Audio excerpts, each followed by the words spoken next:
Buenas noches, comunidad de Macondo. Bueno, como todos los jueves, aquí estamos, cada uno en un lugar distinto del mundo, preparados para analizar lo que pasa en América Latina.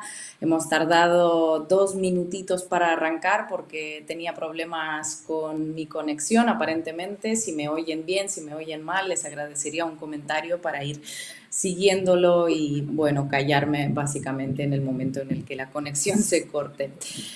También no se olviden de recomendar el programa, poner el me gusta, dejar los comentarios y bueno, todo eso que hacemos y todo eso que repito cada jueves por la noche, básicamente. Bueno, la semana pasada, si vieron el programa, se acordarán de que analizamos las elecciones en Guatemala con la periodista Marielos Monzón.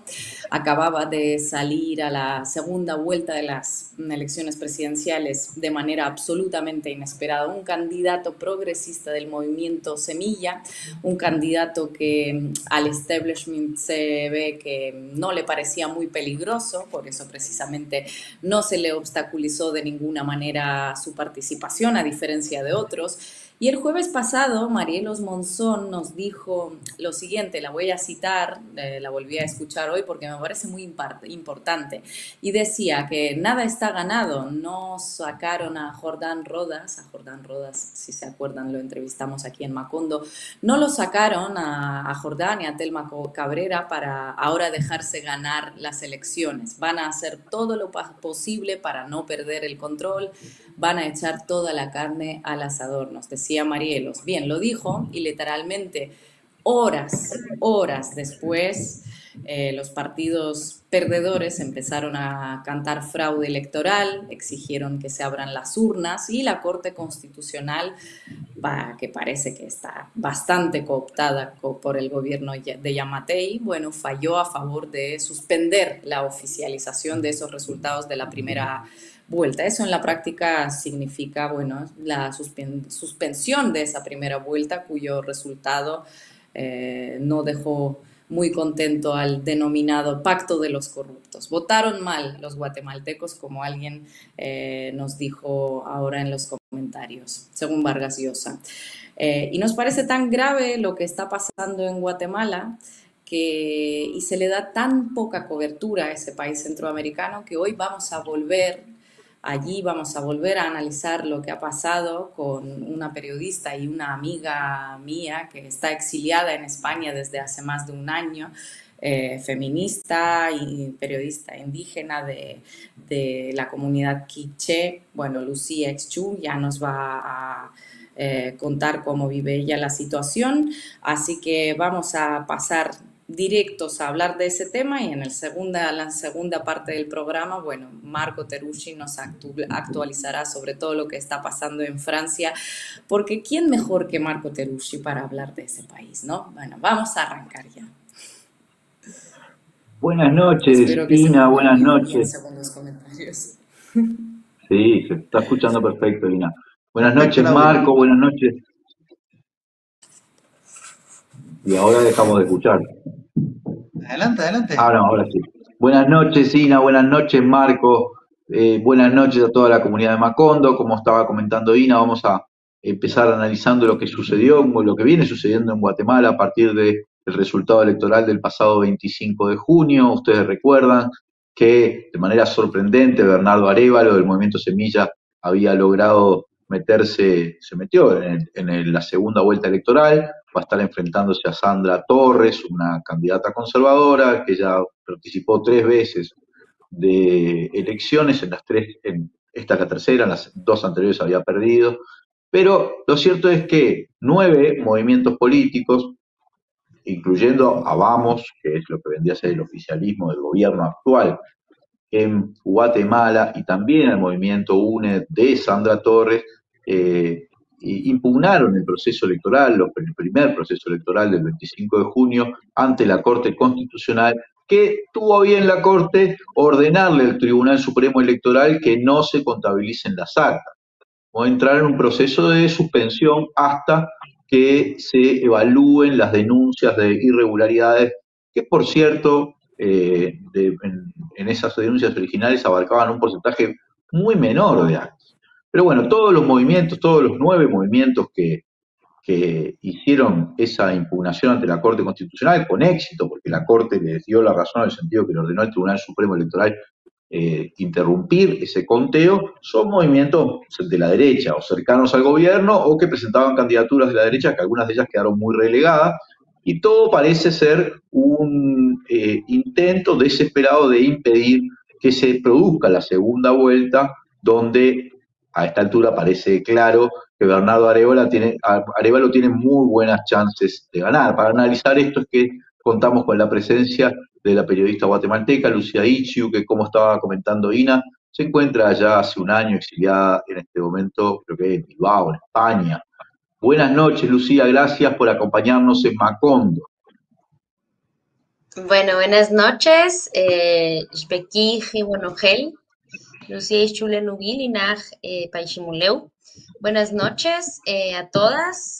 Bueno, Guatemala creo yo que es ese país donde lo imposible se hace posible y donde un candidato de un movimiento progresista que no aparecía como puntero en las encuestas llega a segunda vuelta y donde de forma inmediata dan un golpe de estado judicial y suspenden una decisión popular que realmente nos horroriza porque digamos que Guatemala viene siendo para nosotros o quienes hemos seguido muy de cerca y quienes hemos estado inmersos no solo en el mundo de la comunicación sino de los movimientos sociales, esa pues dictadura judicial que ha venido haciendo pasándose por el arco de triunfo la legislación guatemalteca y es un poco lo que creo que vale la pena entender y explicar de lo que está pasando.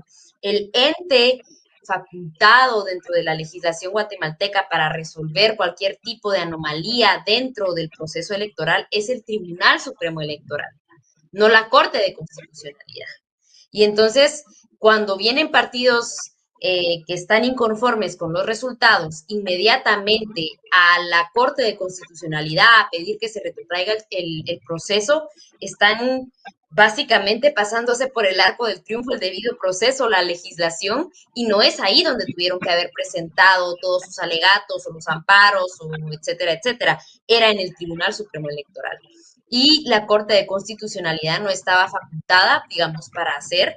Entonces, a todas luces, esto es un fallo ilegal y mucha gente lo denominaba golpe de estado técnico. No sabíamos exactamente qué era lo que iba a pasar en ese momento concreto, pero que ahora justo en este momento se está oficializando nuevamente el conteo oficial de actas y votos, donde obviamente quedó en ridículo la extrema derecha y los sectores impunes que tiene el país en esta dictadura desde hace más de 5 años y que obviamente tienen sin duda mucho que decir en esta próxima segunda vuelta.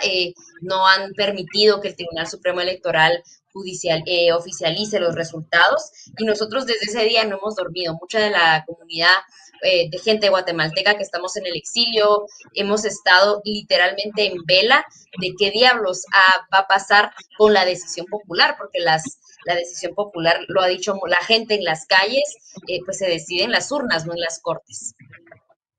Lucía, buenas noches, gracias por estar en Macondo.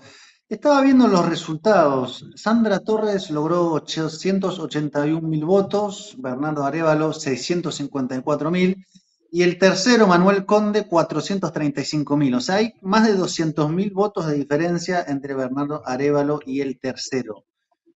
¿Qué es lo que puede pasar? Porque no es una pequeña diferencia de 15.000 votos, 20.000 votos. O sea, si se llegara a decir que no se ganó, estamos hablando de que están intentando revertir distancias muy grandes, sería muy alevoso. ¿Qué es lo que están viendo que pueda pasar? ¿Hasta qué punto están, como por lo que se ve, dispuestos a hacer algo que sea así como bastante evidente? Porque si estuvieran reñidos sería una cosa, pero entre el segundo y el tercero hay 220.000 votos de diferencia, es muy significativo. Sí, en realidad creo que es una medida desesperada, o sea, que ya de la legalidad al resolver y ratificar y volver a contar, que repito, fue ilegal, que jamás debió volverse a contar ni revisar porque los resultados eran reales, porque el conteo, porque Guatemala, a pesar de que la institucionalidad es muy frágil, ese modelo arcaico, decíamos hoy, justo que conversábamos con varios guatemaltecos que nos reunimos a conversar hoy, pues de alguna manera es bastante legítimo, es bastante real, digamos, el voto se va contando uno a uno y no hay forma, digamos, porque todas las mesas y todos los partidos tienen que tener un fiscal en cada mesa de votación, o sea, es decir, por eso no hay, digamos, como mucha brecha de decir es que desconocemos los resultados. ¿Cómo no? O sea, ustedes obviamente tenían fiscales en cada una de las mesas de votación y hay que decir que Guatemala ha sido gobernada por la extrema derecha desde hace casi 79 años y que es la que tiene una estructura absoluta de poder tener un fiscal con alimentación y salario y lo que sea en cada una de las mesas. Entonces, por eso incluso hubieron muchas mesas que fue lo que se fue descubriendo, digamos, durante estos días. Hubieron muchas mesas donde no habían fiscales de Semilla. O sea, Semilla no logró dar esa cobertura nacional a todos los fiscales de mesa y aún así ganó. Y lo que sí empezó a ocurrir es que muchas mesas donde no habían, digamos, votos de Semilla o se habían anulado votos que sí eran para Semilla, pues lo único que hicieron fue sumarle en algunas mesas más votos a Semilla, por ejemplo. Entonces yo creo que eso es algo muy importante y otra cosa que ocurrió, que creo que es el fenómeno de las redes sociales, es que derivado de que se pidió revisar las actas, la población en general y sobre todo la población joven con acceso a redes comenzó a analizar desde el dispositivo del Tribunal Supremo las actas y vimos en casi alrededor de una semana más o menos ininterrumpida de redes sociales dadas por actas, básicamente fueron auditorías sociales. Entonces la situación no les salió como quisieron, sino lo que hicieron fue involucrar a la población en el proceso electoral como nunca antes se había visto en la democracia. Lucía, hubo pronunciamientos muy fuertes, tanto de Anthony Blinken, del Departamento de Estado de los Estados Unidos, de la misión electoral de la Unión Europea, de la propia OEA, muy fuertes y denunciando directamente que estaban intentando interferir con el proceso electoral que se había dado de manera cristalina el 25 de junio. Ese tipo de pronunciamientos de Estados Unidos y de Europa, además de la Organización de Estados Americanos, puede influir, puede generar presión sobre la Corte Constitucional o sobre el gobierno guatemalteco para que se reanude el conteo y se reconozcan los resultados del pasado 25 de junio.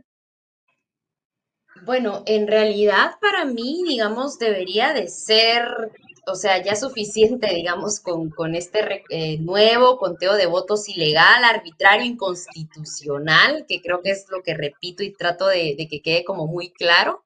Después de esto, no habría ninguna otra excusa, ni legal, ni de ningún otro tipo, para poder frenar la segunda vuelta que está por llevarse a cabo el próximo 20 de agosto. O sea, no habría dentro de la legalidad, dentro de la Constitución y todo lo que podemos creer que puede funcionar de la frágil estructura de estatal guatemalteca, pues no habría ninguna excusa. Entonces, nosotros creemos o creeríamos que con esta ilegalidad ya tan grande que fue un golpe de Estado técnico prácticamente, pues se pueda continuar con el proceso. O sea, yo creería que ya no debería de haber ninguna excusa, pero que justamente como lo decía Marielos y lo comentaba Ina, estos no van a soltar, digamos, tantos privilegios, porque esto sí, este resultado electoral sí es un cambio de alguna manera del panorama político de los últimos 40 años, más. Mucha gente está diciendo 79 años en el país, sobre todo los historiadores, que es desde que Guatemala pues fue intervenida, ¿no? En el 54.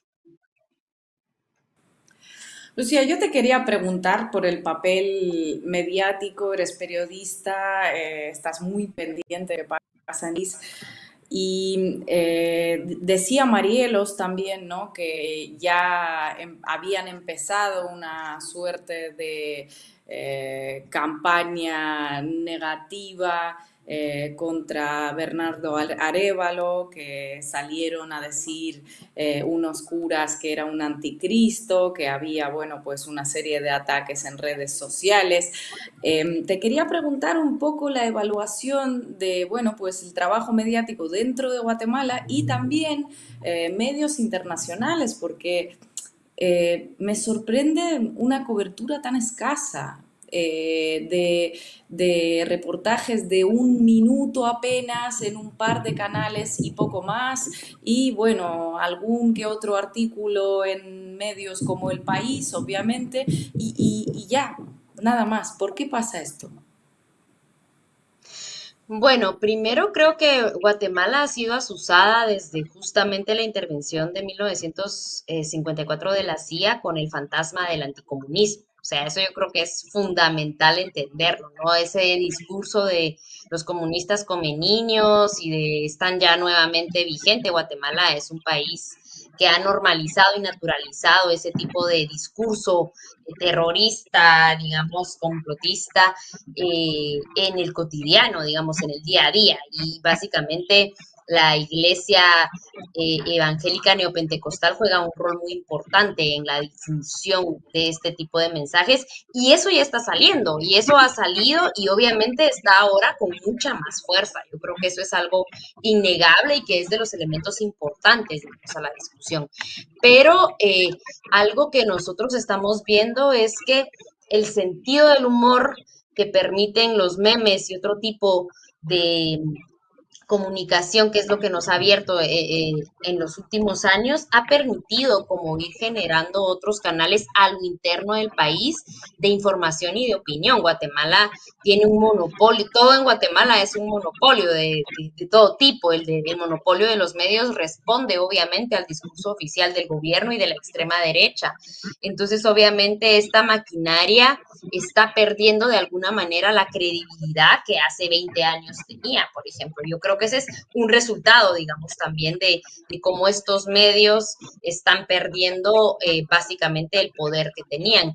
Y en cuanto a la invisibilidad, a mí, digamos, particularmente no me sorprende porque desde siempre, digamos, Centroamérica ha sido particularmente invisibilizada como región, pese a que somos aproximadamente 60 millones de personas. Y yo siempre matizo, no es lo mismo ser centroamericana que ser suramericana, no es lo mismo por las múltiples realidades y las múltiples diferencias. Y entonces obviamente un territorio que sigue siendo saqueado, que sigue siendo expropiado por el norte global en general, no solamente Estados Unidos, Canadá, etcétera, Europa, etcétera, etcétera, pues es muy conveniente a la opinión pública y a la hegemonía de discurso que no se tenga la más mínima información de lo que ocurre. Digamos que en el imaginario colectivo me ha tocado en Europa, donde ahora me toca transitar este exilio, escuchar a gente que no sabe que Guatemala existe.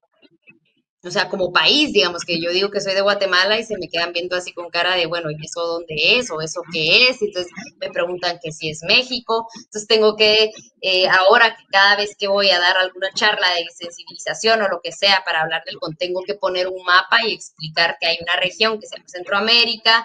Pregunto si, o sea, es que es así el nivel de invisibilidad. Entonces que los medios no quieran hablar, discutir o conversar es parte también de una estrategia para mí global de ciertas partes del mundo que no es conveniente que estemos en la opinión pública.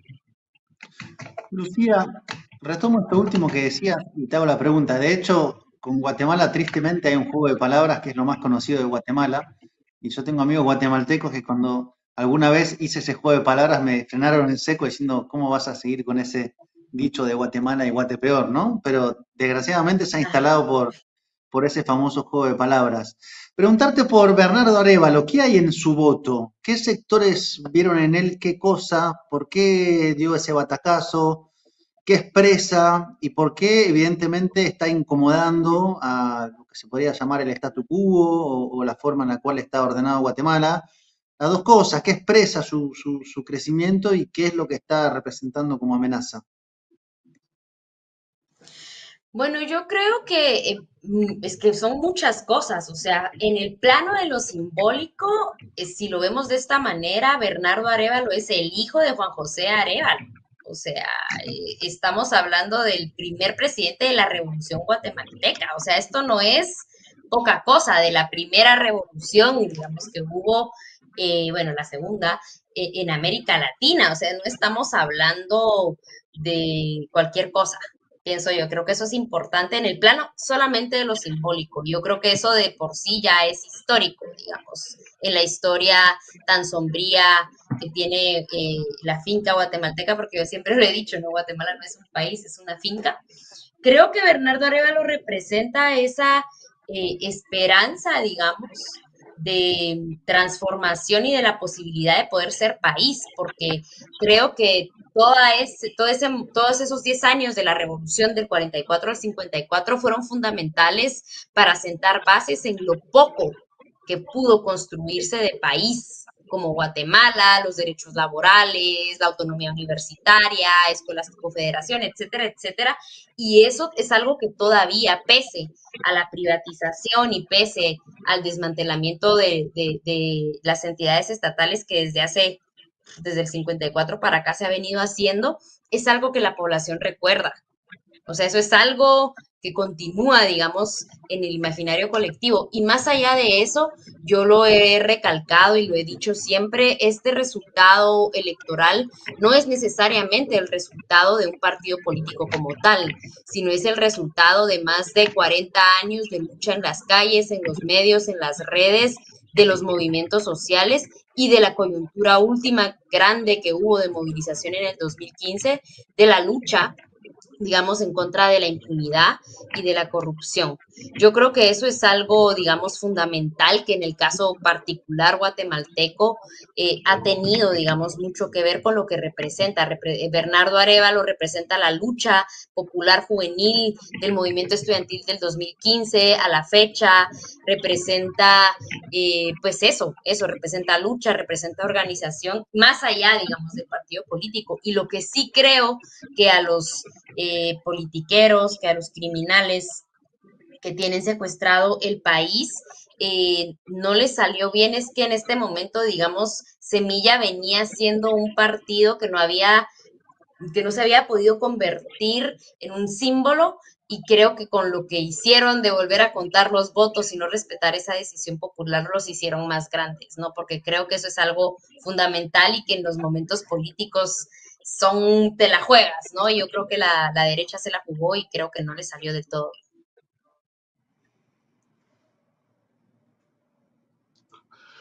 Bueno, suponiendo que fuera este proceso, que como vos marcabas es ilegal, no tiene sustento jurídico, pero que en última instancia lo ha impuesto la Corte Constitucional, eh, suficiente, luego de despejadas estas dudas que no deberían estar, asumiríamos que seguía ese proceso en la segunda vuelta. Pero existe un riesgo posterior a esto, un riesgo de que haya otras iniciativas para impedir que esa segunda vuelta se desarrolle, porque ya en anteriores procesos electorales ha habido recuento de actas y cosas que han puesto, pero en general se ha terminado desarrollando la segunda vuelta electoral. ¿Crees que ese va a ser el derrotero de esto o que podría haber algún intentón posterior de profundizar en ese golpe de Estado técnico o no tan técnico?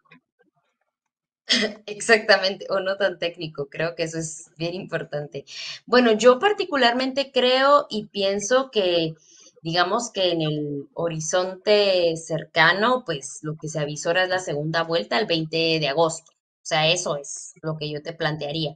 Pero Guatemala es un país donde lo imposible es posible. Entonces, nosotros justamente como con la gente guatemalteca hemos discutido muchas cosas porque nunca deja de sorprendernos el país. Entonces yo podría plantear, y yo siempre he dicho, la gente que se dedica a hacer análisis de coyuntura en Guatemala, wow, es de la mejor, porque definitivamente que un día hay un análisis de coyuntura y al otro día el panorama ha cambiado absolutamente. Entonces, obviamente es gente que está en un constante análisis, en un constante movimiento, y en Guatemala todo puede pasar. O sea, es decir, si puede ser que arranque la segunda vuelta y después podamos discutir, qué sé yo, los resultados, o puede ser que la situación de la élite incremente y que ya no sea solo en el plano legal, sino que pase ya al plano militar, que pase ya a la militarización, que pase ya a la consolidación, digamos, de fuerzas de represión y de pérdida de derechos constitucionales, que es algo que ya ha pasado en otros momentos y que para mí podría también ser un escenario. Por supuesto que es el peor de los escenarios, por supuesto que no es el escenario que deberíamos de analizar, pero en un país como Guatemala, donde la impunidad es la norma, donde la derecha, el ejército y todos los poderes del Estado están coludidos en el crimen organizado y demás, todo puede pasar. O sea, que un escenario de militarización, un escenario de suspensión de las elecciones y de que se pueda prolongar el presidente actual puede ser. Esperaría yo que ese sería el peor de los escenarios y el más fatal de todos, pero que podría ser un escenario, sobre todo en el contexto actual. Son demasiados intereses los que se están moviendo, demasiados. O sea, estamos hablando de que una élite esperaba una segunda vuelta entre Suri Ríos, que es la hija del golpista Efraín Ríos Montt, y Sandra Torres, que responden a una línea de extrema derecha con nexos con narcotráfico, con nexos con el crimen organizado, con nexos con militares, y de repente aparece Bernardo Arévalo recogiendo y capitalizando un voto antisistema, el voto de la juventud, etcétera, y eso no era parte ni del escenario ni de la lectura. Y mucha gente lo ha dicho de los analistas en Guatemala, si hubiesen sabido que Semilla tenía posibilidad, tampoco los dejan participar, así como no dejaron participar a Telma Cabrera y a Jordán Rojas.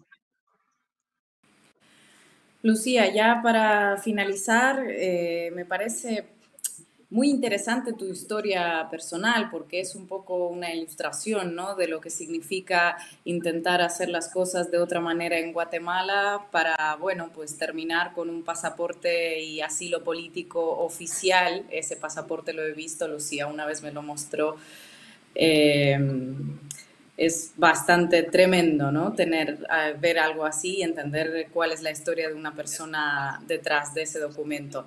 ¿Podrías contarnos un poco hasta dónde puedas, qué estás haciendo en Bilbao, por qué estás ahí y cuándo crees que vas a poder volver a tu país? Bueno, en realidad yo he estado como muy inmersa no solo en el mundo de las comunicaciones, sino también de la movilización social. Pues fui dirigente del movimiento estudiantil justo en el contexto 2015, estuve al frente, digamos, de las movilizaciones en la universidad pública, como primera lideresa indígena también en ocupar este tipo de representación, siendo mujer. Y obviamente sabemos que esto no fue de gratis, decimos, no sabemos que las implicaciones, estar tan inmerso y tan metido en la movilización social en fincas o en dictaduras o en intentos de países como lo son los nuestros, pues tiene implicaciones, ¿no? Y obviamente después de la expulsión arbitraria desde el 2017 al 2019 de la CICIG, lo que hubo fue una persecución de periodistas, fiscales, jueces y gente que estuvimos muy posicionada al frente de la lucha, digamos, en las calles, de la lucha popular contra la impunidad, contra la corrupción y demás, porque además esto es como un tema muy profundo que en el caso de Guatemala abordaba pues muchas temáticas.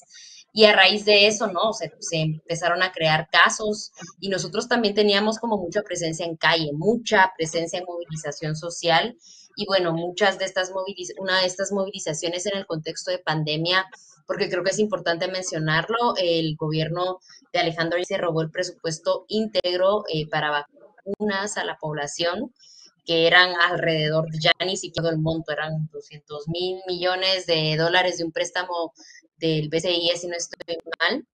Eh, de vacunas, y entonces eso fue parte fundamental de la coyuntura por la que tuve que salir, digamos, del país. La movilización pues terminó en disturbios provocados por el mismo gobierno que creemos nosotros para justamente criminalizar a activistas, a periodistas, y bueno, derivado de eso estamos fuera muchas personas porque el Estado guatemalteco ha ido creando en esta dictadura judicial casos de criminalización falsos, espurios, en contra, digamos, de jueces, de fiscales. Guatemala es el único país que tiene más de 30, 40 fiscales del más alto nivel de justicia exiliados en distintas partes del mundo y la mayoría en Estados Unidos.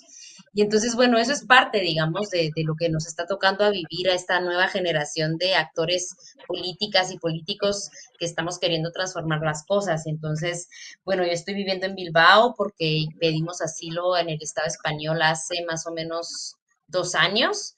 Y pues ahora estamos ahí tratando de hacer una incidencia internacional, de construir espacios de denuncia para visibilizar la región centroamericana y Guatemala, porque yo creo que eso es algo muy importante, de que Centroamérica debe empezar a verse como una región importante, trascendental en el continente, y entonces eso creo que nos puede ayudar un poco para ir rompiendo esa invisibilidad que hay. Entonces, eso es como muy, digamos, en resumidas cuentas, de lo que estoy haciendo en Bilbao. Obviamente esto ha sido un cambio de vida total, pero que reafirma, digamos, que estamos del lado correcto de la historia y que estamos del lado correcto de las transformaciones que queremos hacer, yo tengo obviamente muy claro eso, y que también como sujeta política en un país como Guatemala, el hacer lo que hacemos, pues nos cuesta la vida, la libertad o la permanencia en nuestro territorio. Digamos que eso es lo que está enfrentando la mayoría de gente que estamos en Centroamérica, que no soy la única, ni la primera, ni voy a ser lamentablemente la última. Y otra cosa importante es que creo que espacios como este que nos permitan romper el silencio. Creo que Ina ha sido una portavoz de muchas de estas luchas en toda Latinoamérica, que nos ha permitido romper ese cerco mediático que hay, y eso es algo que creo que es importantísimo de ver, de mencionar y de seguir tejiendo, de seguir, aquí estamos ya disputando la invisibilidad y el discurso hegemónico hablando de Guatemala. Gracias, Lucía. No podías cerrar mejor esta intervención. No tengo nada más que añadir, solo leerte algunos comentarios de los seguidores de Macondo que también te agradecen por compartirnos tu punto de vista sobre la hermana Guatemala, y esperemos que puedan resistir en pos de un proyecto popular que confronta el poder real, nos dice Ariel, el rioplatense. Gracias, Lucía. Arriba Guatemala. Te mandamos muchos saludos y, bueno, esperamos que puedas volver a tu país cuando te dé la gana, básicamente, que nada te lo impida. Y mucha suerte y mucho ánimo. Yo creo que los exiliados de esta generación estamos esperanzados en el proyecto de Semilla, y sí vemos como una posibilidad de retorno para nosotros si este proyecto llegase representando el poder popular, ganando en segunda vuelta. Creo que eso es algo importantísimo mencionarlo, y él lo ha mencionado en sus discursos, de que quiere que las personas que estemos en el exilio podamos volver a incorporarnos justamente a trabajar ese proyecto de nación que tanto soñamos. Gracias, Lucía. Gracias a ustedes. Y vamos al corte.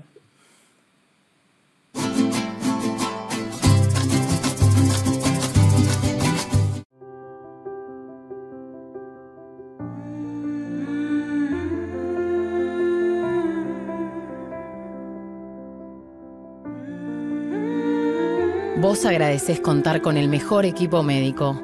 Nosotros te agradecemos por elegirnos, brindándote cada vez más atención humana, innovación y beneficios. Afiliate por el 1444 o en casmu.com.uy. Casmu, estamos para cuidarte. Firma Digital Habitat es una plataforma para que todos los usuarios puedan subir, firmar y enviar documentos con la misma validez que la firma presencial, garantizando que todos son quienes dicen ser. Solicitala sin costo en nuestra web e identificate por única vez en cualquiera de nuestros locales para poder firmar desde donde estés. En Habitat, hoy más que nunca, te hacemos la vida más fácil.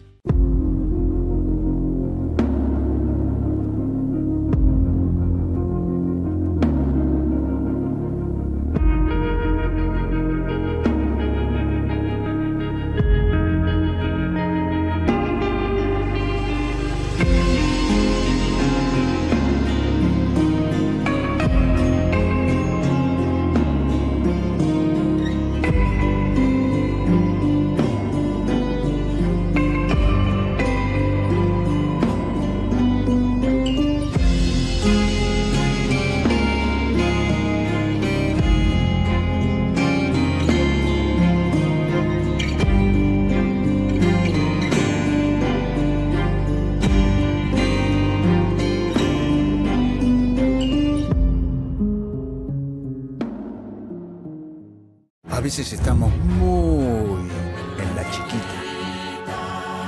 Y si no, mira. Sí, ponele choclo, picles, ¿te gustan? Dale, ponele todo. Total es gratis. Estamos tan en la chiquita que barremos cualquier tipo de límite. ¡Epa! ¡Qué boquita! Pero, aunque parezca que hasta los más chiquitos están en la chiquita, solo parece. Tomá, pateala, campeón. Porque los uruguayos somos grandes. De corazón, no estés en la chiquita. Pensá en macro.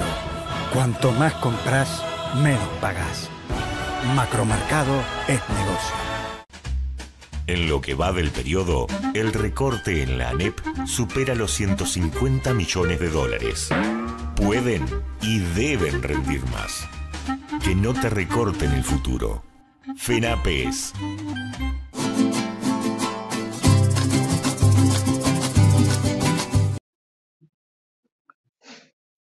Y ahora, a toda la comunidad de Macondo, vamos a meternos con un tema que no tiene que ver directamente con América Latina, pero sí tiene que ver con la situación de los migrantes, en este caso en Francia, y los impresionantes acontecimientos que ha vivido Francia en los últimos días, a partir del asesinato de Nahel Merzouk, un joven de 17 años a mano de la policía, asesinato que además fue filmado, y que desató una ola de indignación juvenil, sobre todo por las calles de Francia, con lo que hemos visto todos, miles de autos prendidos fuego, oficinas públicas y de todo tipo, incendiadas, y hasta el asalto en la casa, o bueno, no sé, un confuso incidente, pero en la casa de un alcalde que terminó con algunos de sus familiares internados. En definitiva, una situación tremenda que además se agrava, o parece que se agrava, a partir de que se descubre que otro joven de 27 años en Marsella también fue asesinado o murió víctima de un disparo de un tipo de arma no letal en teoría, pero a él lo mató, un flashball, una arma que utiliza la policía francesa.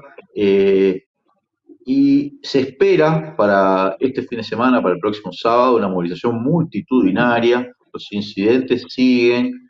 Macron ha llamado, en teoría, a restablecer la calma, pero ha habido acción policial bastante indiscriminada, con la violencia que caracteriza además la participación de la policía en Francia, con incidentes que quién mejor que Marquitos Teruggi, que además de argentino es francés y que además estuvo en Francia hasta hace pocos días, conoce bien la realidad que se vive sobre todo en la periferia de las grandes ciudades, en una enorme población migrante, migrantes ya no de primera generación, a veces son hijos, nietos o hasta bisnietos de inmigrantes, sobre todo de las colonias francesas en el África y en otros lugares del mundo, pero que viven en una situación como de gueto o de exclusión, ¿no? Hay como dos Francias en Francia, y esto cada tanto produce enfrentamientos de una violencia inusitada, de alguna manera nos permite siempre dar ese título de Arde París, porque cuando se expresa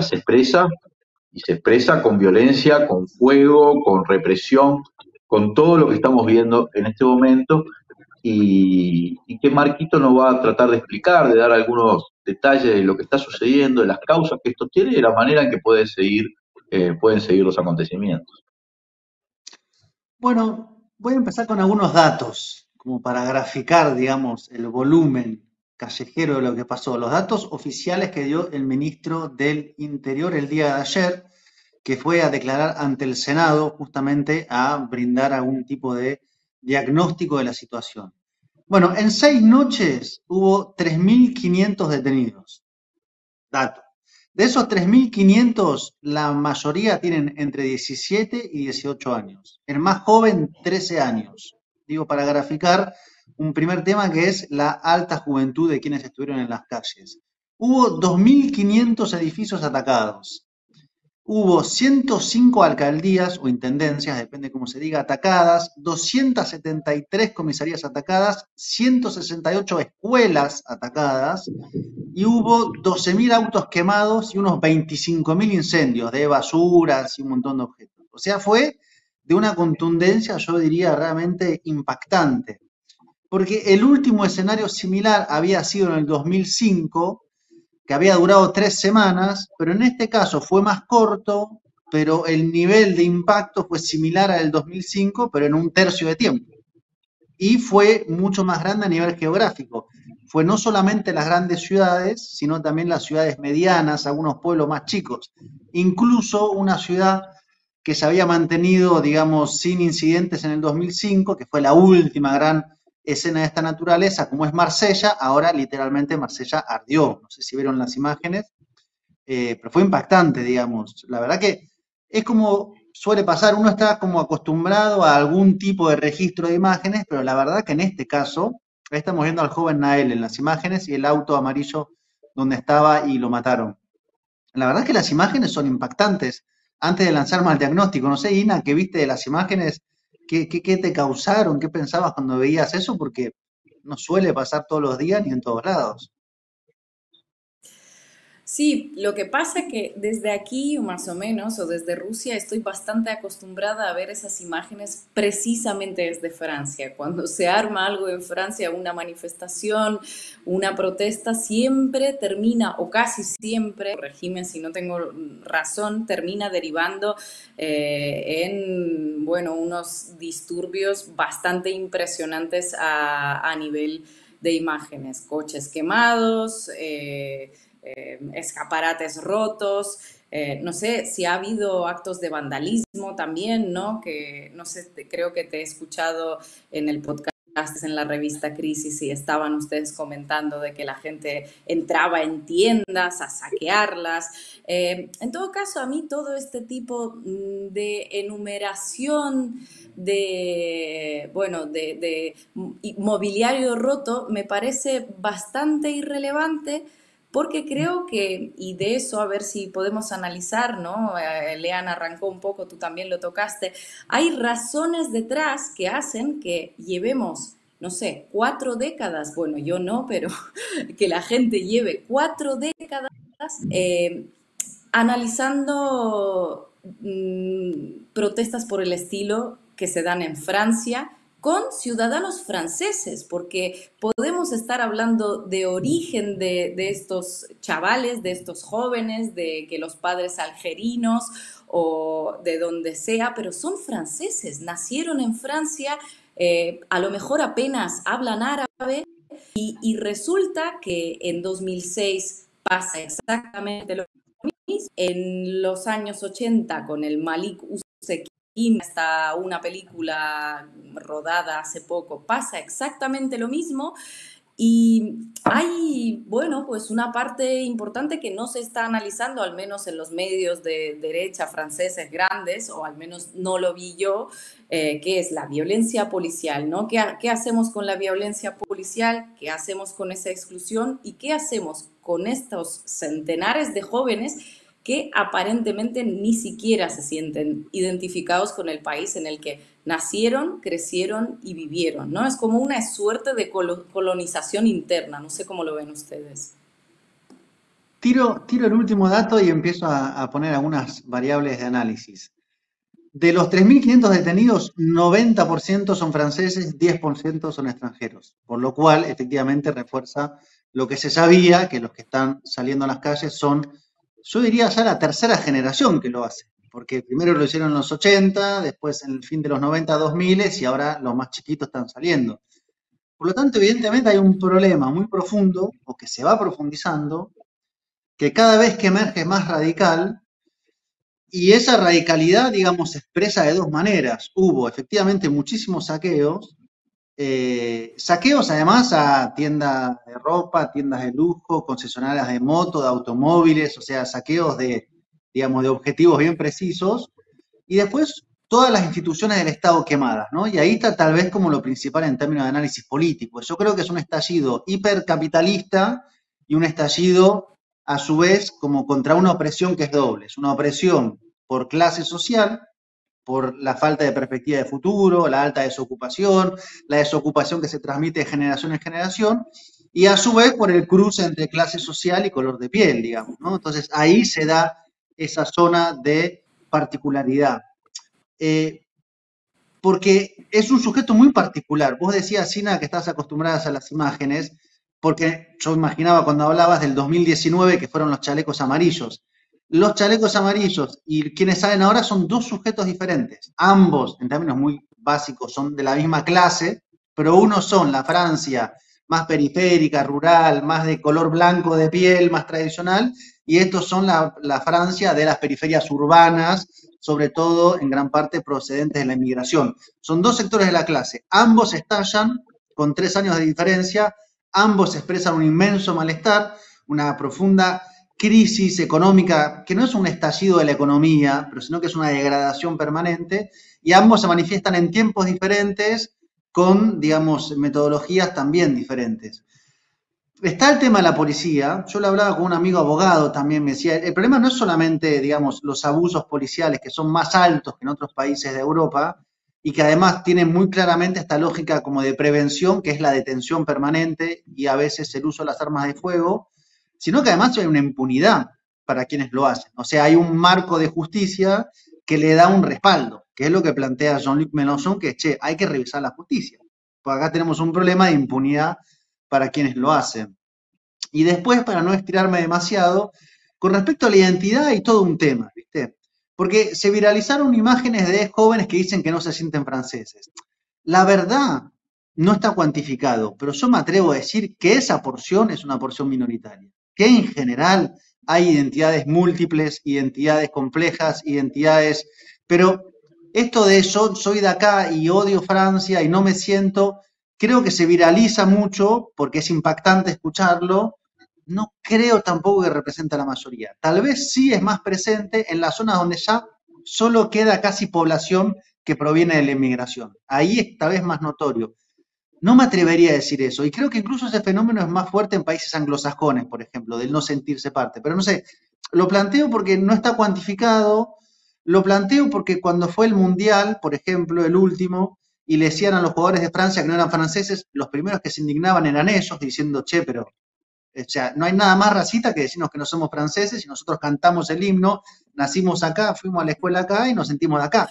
Nos sentimos de acá y a su vez de otras cosas más. Los jugadores de fútbol, digamos, la clase social es diferente, ¿no? O sea, estos jugadores, estos sí que es probable que se sientan más franceses, ¿no? Que parte de la población que vive en los banlieues, como se llama, los suburbios. Ahora, Marco, sí, adelante, perdón. Adelante. Yo tiendo a coincidir con Marco en que a mí me parece que es probable que la mayoría de esos jóvenes se sientan franceses. Lo que también es probable es que haya una parte de Francia que no los sienta franceses a ellos, ¿no? Es como al revés. Hay una parte de Francia que realmente no los ve como franceses, o los ve como franceses de segunda categoría, a los que vienen de aquellos países los que fueron colonizados. Pero me parece que esa parte de Francia es la que está ejerciendo una especie de violencia permanente, simbólica, pero también una violencia física, porque los abusos policiales contra esa población son habituales y son habitualmente impunes. No es la primera vez, el año pasado también se habían producido asesinatos de este tipo. Lo que pasa es que el de Nagel fue filmado, fue visto, como que generó una...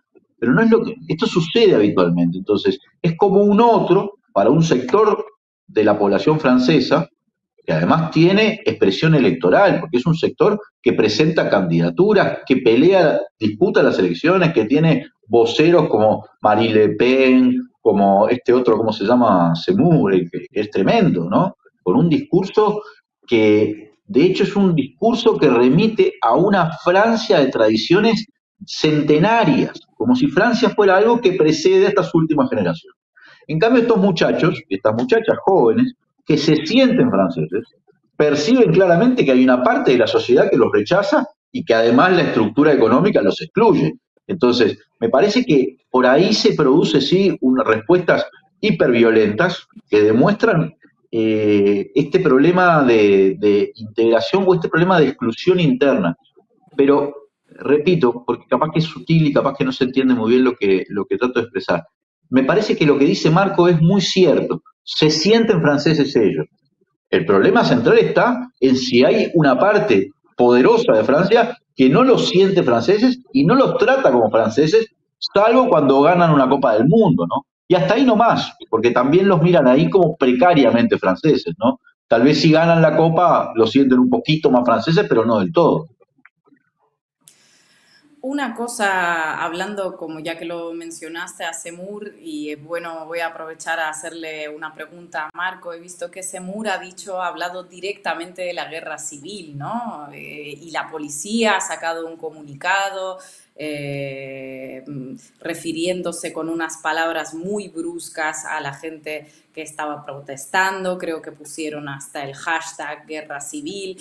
Te quería preguntar, Marco, ¿cómo están reaccionando distintos políticos desde varios, ¿no?, polos ideológicos, y cómo lo está capitalizando cada quien, digamos, toda esta situación? Sí. Bueno, vamos a dividir en tres, ¿no?, el arco político. El gobierno, en primer lugar, tiene como una suerte de negación, digamos, ¿no?, de las causas sociales.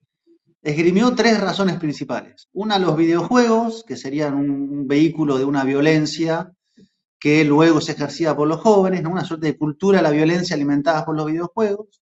Las redes sociales, que son una suerte de combustión. De hecho, Macron ayer planteó la posibilidad de cortar las redes sociales si vuelve a haber un pico de esta naturaleza.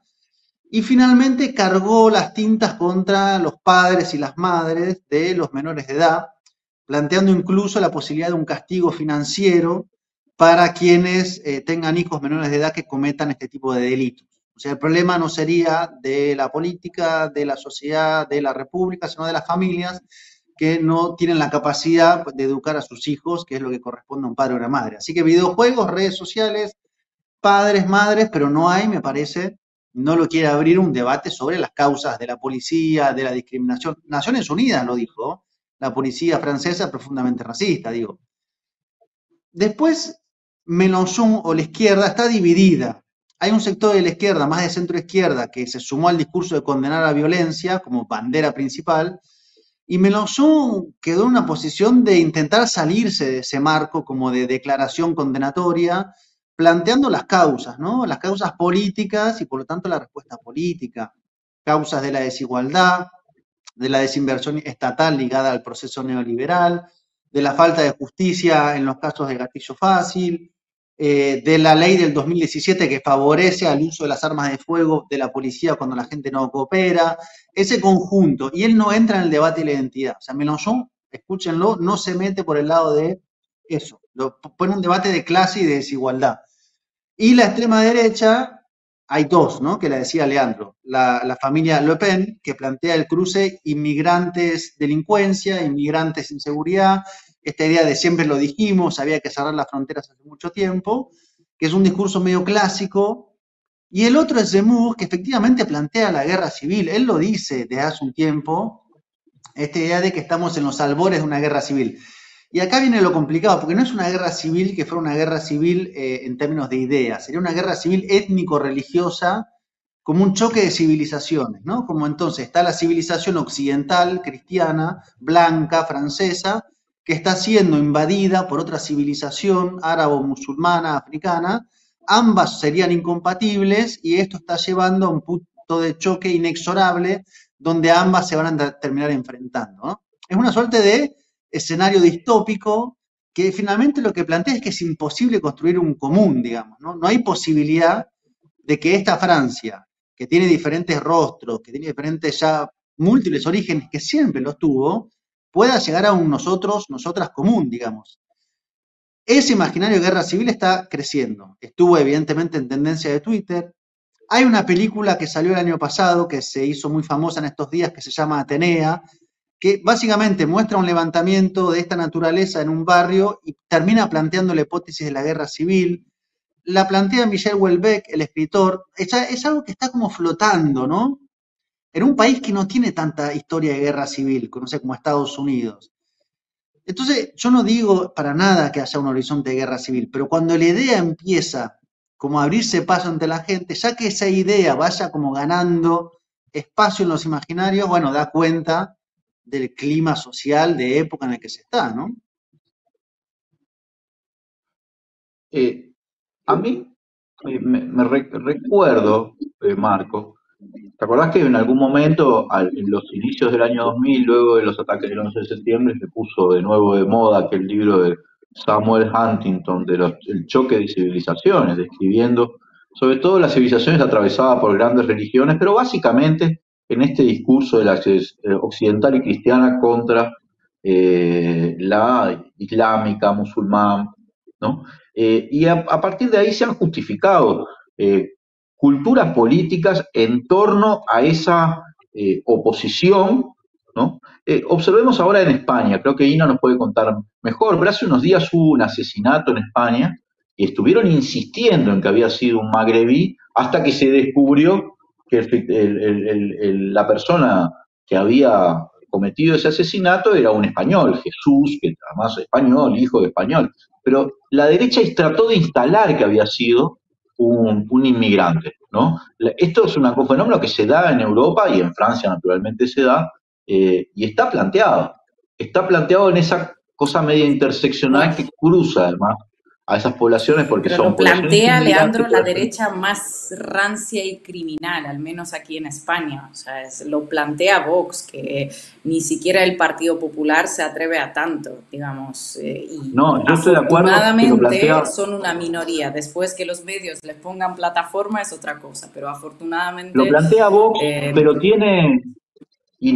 pero tiene mucha penetración dentro de los cuerpos policiales y de las fuerzas de seguridad, en España y en Francia. Una cosa es que lo planteen sectores políticos que quizás están muy a la derecha y que todavía son minoritarios, pero esos sectores políticos expresan a una parte de la población y están muy adentro en la cabeza de las fuerzas de seguridad. Es notable, no solo ni siquiera te diría solo en Europa, el tema de la aportación de cara, como se puede decir en América Latina, cuando la policía, por ejemplo, en ciudades como Buenos Aires o Montevideo, apunta contra el morochito, apunta contra... Hay un racismo ahí, y bueno, cuando a eso se le agrega inmigración, religiones, es un caldo de cultivo donde siempre empiezan a aparecer estos jóvenes que son asesinados en las periferias, el sospechoso de siempre, que en el caso europeo es muchas veces el joven inmigrante o hijo de inmigrante, que profesa una religión distinta a la cristiana, en fin.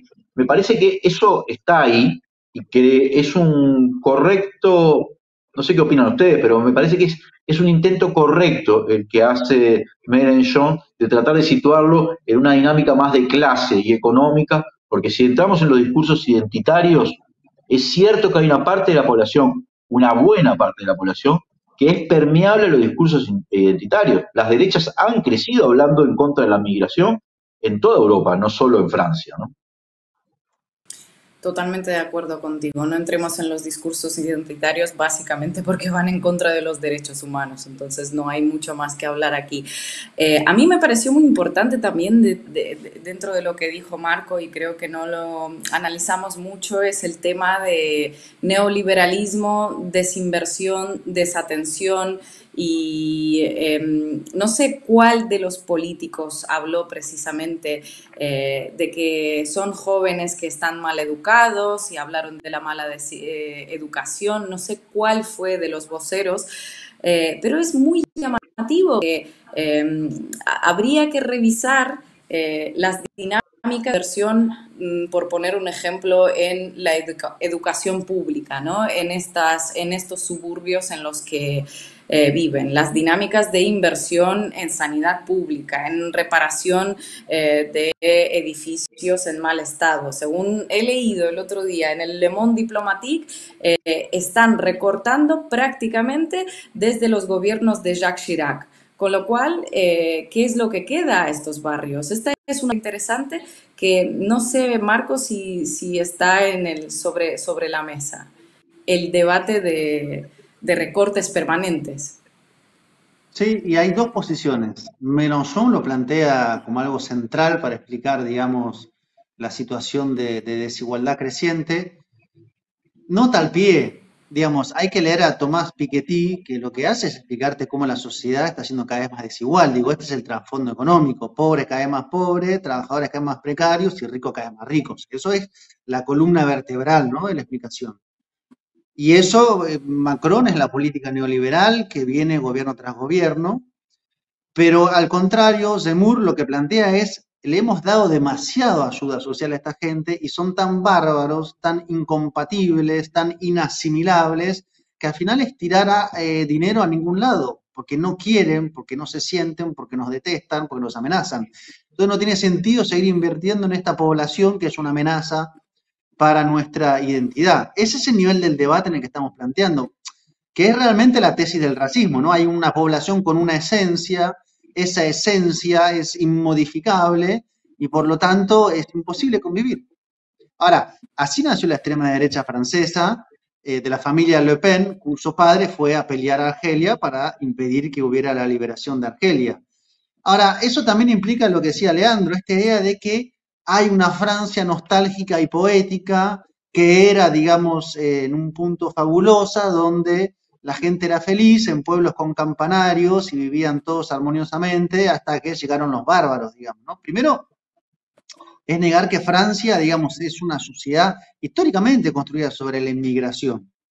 Y eso, digamos, es un debate que está ahí latente, y yo lo que me pregunto a estas alturas es cómo se sale de esta situación. Por las dos razones, por lo económico y por la cuestión identitaria. Yo creo que Mélenchon tiene razón cuando dice hay que hacer una nueva constitución y fundar la Sexta República. O sea, esto como está, no da para más. O sea, vuela por los aires cada año. Francia tuvo atentados terroristas en el 2015. Protestas contra la ley del trabajo multitudinarias en el 2016. Chalecos amarillos en el 2019. Protestas multitudinarias hace unos meses por la reforma jubilatoria. Ahora este estallido. O sea, evidentemente la cosa por abajo está muy complicada. Pero si seguimos por esta dinámica, mira, ayer el ministro de Interior, cuando hacía su discurso ante el Senado, él decía, no se sabe, o sea, ahora está más tranquilo, pero no se sabe si mañana vuelve, pasado vuelve, dentro de un mes vuelve. O sea, se da por hecho de que esto no está para nada apagado y el vaso sigue colmado, colmado en los barrios, colmado en los chalecos amarillos, colmado en todos lados. Bueno, señores, se nos está acabando. Podríamos pegarnos media hora más hablando, pero la cuestión es que se hace tarde y todavía tendríamos que decir que gracias a nuestros seguidores, la semana pasada nos enteramos de que Macondo había cumplido 1 año y no lo hemos mencionado en el anterior, por lo tanto hoy cumpliendo 1 año y 1 semana en el fondo 48, bueno, nos autofelicitamos, los felicitamos a ustedes, nuestros seguidores que han estado aquí a lo largo de este año, todos los jueves, salvo escasas ocasiones, y bueno, esperamos seguir, esperamos que crezca esta comunidad y se afiance, y les mandamos desde aquí muchos abrazos a todos los que están, ahora mismo los estoy leyendo en el chat, Isabel, Víctor, Patricia, Alicia, bueno, toda la gente bella que nos sigue desde hace tanto tiempo, Cristina, Emma, Diana, Silvia, todas y todos, muchas gracias por estar aquí y bueno, los esperamos el jueves que viene. Si quieren decir, mis compañeros, algo para el cumpleaños de Macondo. Quiero dejar una pregunta ahí para vos y para la gente. ¿Qué hubiese pasado si estos incidentes que vimos en Francia los hubiésemos visto en Venezuela, o en Moscú, o en La Habana? ¿Cuál habría sido la repercusión internacional de esto? Porque hay que reconocer que lo que acaba de pasar no ha tenido la misma cobertura que otras revueltas. La dejo ahí. Es un clásico, ¿no? Es un clásico. Una pregunta clásica. Yo quiero, mira, para citar una cosa, porque está este debate ahora que hay una suerte de pureza francesa de origen, qué sé yo. Hay un escritor bastante de derecha que se llamaba Céline, que escribió un libro que se llama Viaje al final de la noche, que lo recomiendo profundamente, y que en un momento el protagonista dice lo siguiente. están conversando antes de ir él enrolarse en la guerra y le dice a su amigo, abro comillas, la raza, lo que vos llamás así, es solo este gran rejunte de miserables como yo, pulgosos, lagañosos, que han llegado aquí perseguidos por el hambre, la peste, los tumores y el frío, venidos vencidos de todas partes del mundo. No podían ir más lejos por el mar. Eso es Francia y esos son los franceses. Entonces, bueno, las mitologías de origen sobre Francia, qué sé yo. Pasó un año y tenemos ya leyendo poesía. ¿Ven? ¿Qué es lo que hacen los me gustas y los comentarios, los shares? La magia del... Vamos a por otro año Macondo. Por otro año. Ya todo es que viene.